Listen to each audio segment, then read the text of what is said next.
Welcome to Focus Washington. I'm Chuck Conconi, and my special guest today is Karen Hanretty, who is the Communications Director for the National Republican Congressional Committee. Thank you for being here, Karen. I'm glad to be here. Well, this must be a very tough time for your colleagues on the Hill, staff people, out job hunting. What's out there for them? Anything? Well, there's estimated about 5,000 Republicans right now who are going to be looking for jobs. And so, I tell you what, you might not be investing in the stock market right now, but I think a lot of people are looking to make investments in Democrats. It's great to be a Democrat, but if you're a Republican, look, it's difficult.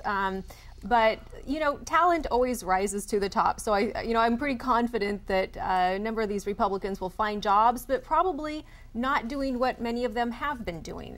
You're going to have Republicans who have been in, I think, more partisan jobs. Myself, for instance, for almost 10 years now, I've always held very partisan jobs, and now moving to something that's, much less partisan, more bipartisan. And I think that if you're a Republican, that's what, you're looking at least for the next 2 years, 4 years, until, possibly we can regain a majority in Congress, is looking at how can you work with Democrats, because that's going to be the name of the game for Republicans right now. And can they learn to do that?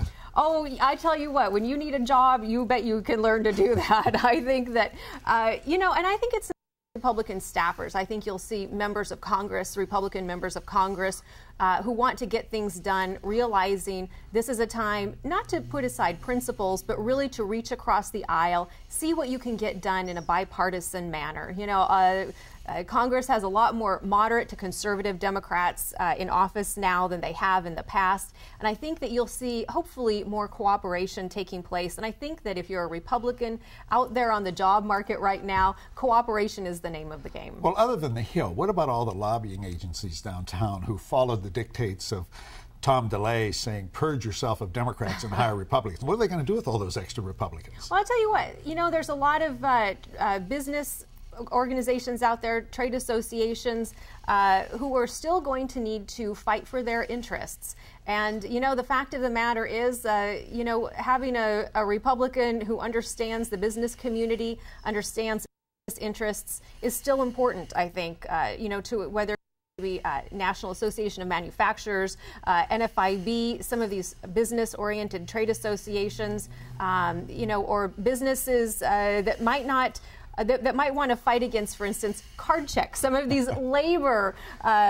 issues that are, I think going to be front and center. You're still going to need someone out there fighting for your interests. But what if you have too many Republicans in your organization? Well, look, if there are, if they're going to hire Democrats, it's, you have to have Democrats who are going to go fight for business interests, right? You're not going to hire someone who's going to fight against your interests. And I'm sure that there are those Democrats out there, and there's probably a high premium for them right now. But at the end of the day, it's, I think, less about party title, more about who is going to be able to get out there, get your message out there, make sure that in committee you're giving the Republicans who can maybe put their foot on the brakes of some of this legislation, particularly in the Senate, make sure that they've got someone advocating their position. Otherwise, what's the alternative? The alternative is you throw your hands in the air, you throw in the towel, and you say, well, Democrats are in control. What are you going to do about it? Well, do you anticipate Democrats are going to use the same version of the DeLay K Street project and say, dump those Republicans, hire Democrats? Do you suspect they'll do anything like that? Well, we'll see what they do. Look, they were out there, 2 years ago, and they said, look, if you put Democrats in the majority, we won't be like DeLay. We won't have the K Street project. Of course, that's not really the way things work, is it? We've seen already that, Speaker Pelosi and others in the Democratic leadership are out there making known, look, you donate to Democrat causes, and this is part of how the game works in Washington, D.C.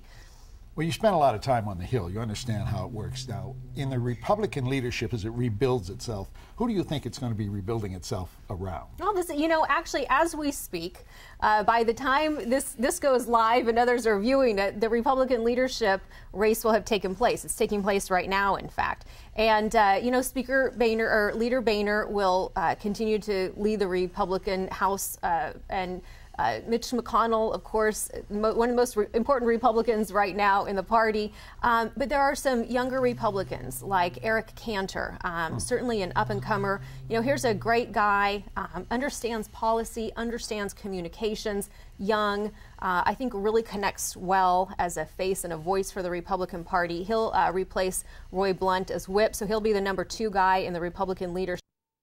Definitely going to be, I think, the face and the voice of the Republican Party. You've got others. Kevin McCarthy, you know, who's near and dear to my heart because he's from California like me. He's a young, energetic guy who really thinks that you know, communicating the message is every bit as important as the policy that's being developed. And I think he'll be very aggressive with that. He's certainly an up-and-comer in the Republican Party. There are others. Paul Ryan, you know, more of a policy wonk, I think, but really enjoys that side of it. But these are, you know, they're young guys. And, you know, we had 30 retirements in the Republican Party this year in Congress.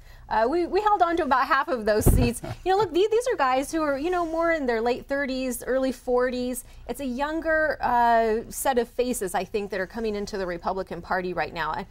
Peter Roskam from Illinois, here's a guy who's in Obama's backyard and managed to win a substantial re-election. He won election 2 years ago, so you know he's younger. He's a freshman member, and but these are guys with kids at home. You know, their wives are taking their kids to soccer games. I think they just relate to here's what people are going through in everyday life. They haven't been in Washington a long time.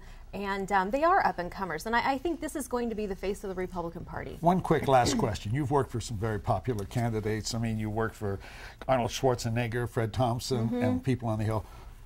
Who are one or two of the most impressive people you've ever worked with in the Republican Party? Oh, wow. Well, Arnold Schwarzenegger is truly an you know about him, he was such a great marketer. Whether it was in as a bodybuilder, as a businessman, or as a politician. Phenomenal marketer. So it was fascinating to watch him. You know, I think probably the best Republican I ever worked with. You know, a lot of viewers may not know he's from California. Jim Brulte. He was the Senate Minority Leader in California, probably one of the best politicians I've ever worked with. Great mind, understood policy, communications. And I think I learned a lot from him. And, you know, the Republican Party's in a transition right now. They're going to have to figure out how do we live in the minority? How do we get our message across? And how do we start relating to people, you know, across a broad spectrum? So it's a fascinating time in the Republican Party. I tell people don't lose hope, but you know, it'll be a fun time. It will be a fun time because you get the opportunity to rebuild, and I think that's always positive. Thank you, Karen. Thanks, We've Chuck. run out of time. I'm Chuck Conconi. This has been